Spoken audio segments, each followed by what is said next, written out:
ప్రేమ మంటలనే వెన్నెలగా మార్చును కదా.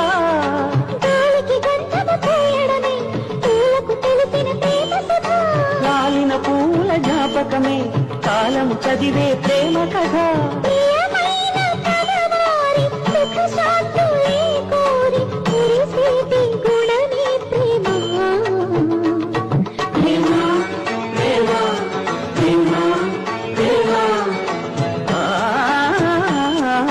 హృదయమనే కోవెల తలుపులు తెరిచే కాలం ప్రేమ ప్రేమ ప్రేమ.